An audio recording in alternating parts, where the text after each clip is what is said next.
Hello everyone, welcome back to my channel and you are watching the Mangesh Devkar class. Let's begin today's class. आजच्या क्लासमध्ये आपण complex number MHD CET PYQs continue करतोय, part 2 बघतोय. Question first, if z is equal to x plus iy satisfies the condition mod of z plus 1 equal to 1, then z lies on the, these are the four options. आपल्याकडे एक information आहे. Question कडे बघितल्यानंतर आपल्याला काय दिसतंय बघा की mod of z minus z1 equal to a असेल तर हे काय रिप्रेझेंट करतं, एक circle with centre z1 and radius a. हा कॉन्सेप्ट वापरून हा क्वेश्चन आपला सॉल्व्ह होणार आहे. So let start. गिवन जे एक्सप्रेशन आहे mod of z plus 1 equal to 1, आपण या फॉर्मॅट मध्ये आपल्याला त्याला अरेंज करायचं आहे. So given mod of z plus 1 equal to 1. So arrangement कशी आहे बघा, आपल्याला मायनस साइन पाहिजे, सो आपण मायनस ऍडजस्ट करूया. Mod of z minus minus 1. So finally हे मायनस मायनस प्लसच आहे, इक्वल टू 1. आता याला कम्पेअर करूया आपण. सो z1 काय भेटेल बघा. So z minus z1 will be minus 1. पण कॉम्प्लेक्स नंबरच्या फॉर्मॅटमध्ये आपण लिहूया याला. हा ऍक्च्युअल नंबर आहे -1 प्लस 0 आयोटा. म्हणजे हा नंबर किती आहे कोऑर्डिनेट्स मध्ये, -1, -0. कोऑर्डिनेट्स मध्ये -1, -0. आणि a किती आहे बघा, a इक्वल टू 1. सो इथे आपल्याला काय कळतंय, centre z1 is -1, -0. So this is a circle with center -1, -0 and radius 1. So circle with center -1, -0 and radius 1 is the correct option. Let's see next one. Question number 2 is, if amplitude of z minus 2 minus 3 iota is 3 pi by 4, then locus of z is. याच्यामध्ये आपल्याला if z is equal to x plus iy आणि जर point तो second quadrant मधला असेल तर आपल्याकडे अँप्लिट्यूडचा फॉर्म्युला असतो tan inverse y by x. y by x चा अर्थ येत आहे imaginary part upon real part plus pi, जर सेकंड क्वाड्रंट मध्ये असेल तर. आपण सेकंड क्वाड्रंट का घेतोय, तर इथे अँगल आपल्याला जो दिलाय अँप्लिट्यूड 3 पाय by 4, it is near about 135 degree. 135 degree हा सेकंड क्वाड्रंट मध्ये येतो. म्हणजे हा जो पॉइंट आहे, जो काही कॉम्प्लेक्स नंबर येणार आहे सिम्प्लिफाय करून, तो सेकंड क्वाड्रंट मधला पॉइंट आहे. हे आपण सुरुवातीला सिम्प्लिफाय करूया. सो हा पॉइंट काय आहे, z -2 -3 आयोटा. हे सिम्प्लिफाय केल्यानंतर z आपण सबस्टिट्यूट करूया x plus iota y. So x plus iota y -2 -3 iota. हे आपण रियल पार्ट आणि इमॅजिनरी पार्ट सेपरेट करूया. So x -2 will be the real part plus iota आपण कॉमन घेऊया आणि इथे राहतंय y -3, इथून -3. सो हा आहे रियल पार्ट आणि हा आहे इमॅजिनरी पार्ट या नंबरचा. सो त्याचा अँप्लिट्यूड दिलाय 3 पाय बाय 4. सो त्याच्यानुसार आपण या फॉर्म्युलामध्ये अँप्लिट्यूडच्या ठेवूया व्हॅल्यूज. सो अँप्लिट्यूड इज 3 पाय बाय 4 इज इक्वल टू, हे 3 पाय बाय 4 असल्यामुळे आपण सेकंड क्वाड्रंट मध्ये जो अँप्लिट्यूडचा फॉर्म्युला असतो तो यूज करतोय. म्हणजे tan inverse of imaginary part upon real part plus पाय. आणि आता हे सॉल्व्ह करूया. So tan inverse of y -3 upon x -2, हा पाय ची साइड चेंज करू आपण. सो 3 पाय बाय 4 मायनस पाय, हे किती येईल बघा, हे -4 पाय. 3 पाय -4 pi means -pi upon 4 is equal to tan inverse of y -3 upon x -2. आता दोन्ही साइडला आपण tan अप्लाय करूया. So tan of -pi by 4 equal to y -3 upon x -2.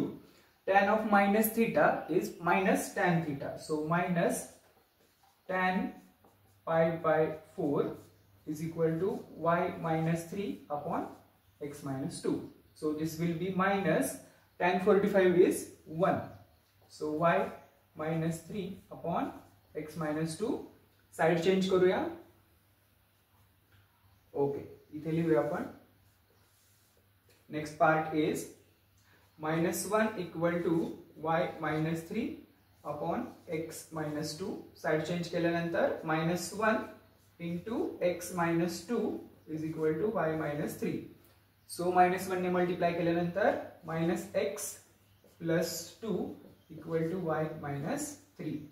So this will be plus x plus y, and this is plus 2, minus 3 will become plus 3.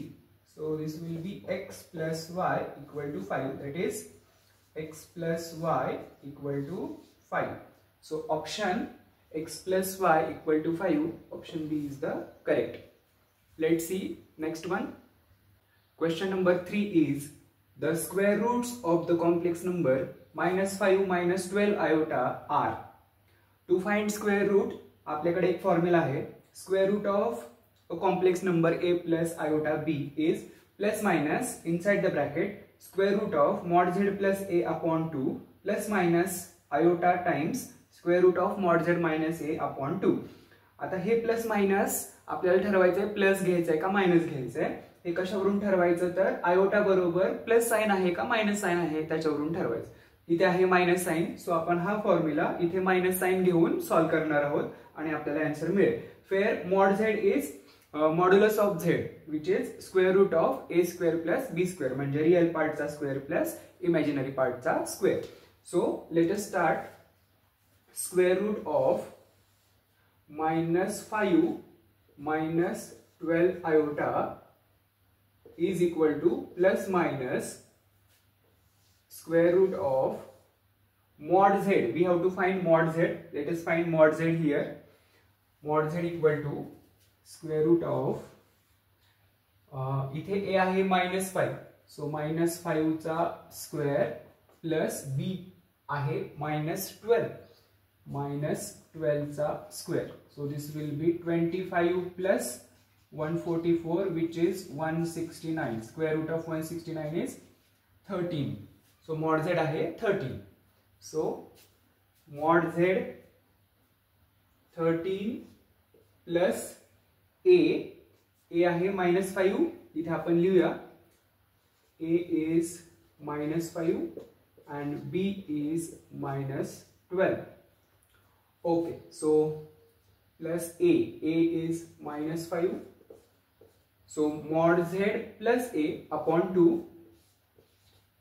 आणि इथे minus असल्यामुळे minus iota times square root of mod z minus a upon 2. So हे simplify केले की answer मिळून जाईल. So this equal to plus minus square root of 13 plus -5. This will be 8 plus 8 upon 2 minus iota square root of 13 plus 5. This will be 18 upon 2. So plus minus square root of 4. 2 1s are 2, 2 4s are 8 minus iota here 2 1s are 2, 2 9s are 18. So plus minus square root of 4 किती येईल 2 minus square root of 9 will be 3 and iota आपण नंतर लिहूया. So plus minus 2 minus 3 iota. So plus minus 2 minus 3 iota, option A is the correct option. Let's see next one. Question number 4 is if 3 plus 2 iota upon 1 plus iota is equal to 1 by 2 times x plus iota y, then x minus y is. So इथे आपल्याला कोणते concept use करायचे तर rationalisation, म्हणजे 1 plus iota च्या कॉन्जुगेटने आपण multiply करणार आहोत न्यूमरेटर आणि डिनॉमिनेटरला, दॅट इज 1 मायनस आयोटा. आणि त्यानंतर इक्वॅलिटी ऑफ कॉम्प्लेक्स नंबर वापरलं की तुम्हाला x आणि y भेटतं आणि त्याच्यानंतर x मायनस y ही व्हॅल्यू आपण फाइंड करणार आहोत. So let start. आपण गिवन एक्सप्रेशन लिहिलंय, गिवन इक्वेशन सो इथे आपण रॅशनलाइज करूया, म्हणजे कॉन्जुगेटने multiply. 3 plus 2 iota upon 1 plus iota. So 1 minus आयोटाने आपण मल्टिप्लाय करूया न्यूमरेटरला आणि डिनॉमिनेटरला. सो डिनॉमिनेटर बनेल a plus B into a minus B. Easy आहे. आणि वरती कॉम्प्लेक्स नंबरचं मल्टिप्लिकेशन. 3 1 जार 3. 3 into minus iota minus 3 iota. 2 iota into 1 it will be 2 iota.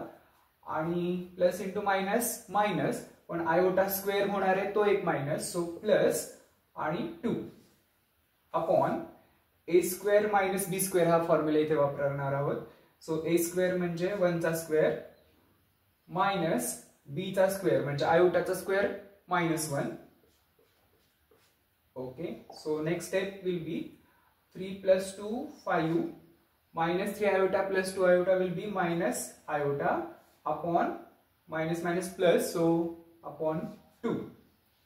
आणि इकडे आहे 1 अपॉन 2. आपण सेपरेट करूया. 1 अपॉन 2 ने मल्टिप्लाय करूया. So x by 2 plus iota y by 2. So आता इक्वॅलिटी ऑफ कॉम्प्लेक्स नंबर. हा कॉम्प्लेक्स नंबर किती लिहिता येईल? 5 by 2 minus 1 by 2 times iota. So real part आणि इमॅजिनरी पार्ट आपल्याला इथून x आणि y भेटतील. So x upon 2 is equal to 5 upon 2 real part. आणि imaginary part y upon 2 equal to minus 1 upon 2. So इथे 2 सेम आहे. Side change केल्यानंतर तो कॅन्सल होणार आहे. इथला पण 2 कॅन्सल होणार आहे. सो x इक्वल टू 5 आणि y equal to minus 1. So आता काय करायचं? Just x minus y. So x minus y equal to 5 minus minus 1. हे मायनस मायनस प्लस होणार आहे. So 5 plus 1 that is 6. So option C is the correct option. I hope you understood all the questions in this video. Thank you.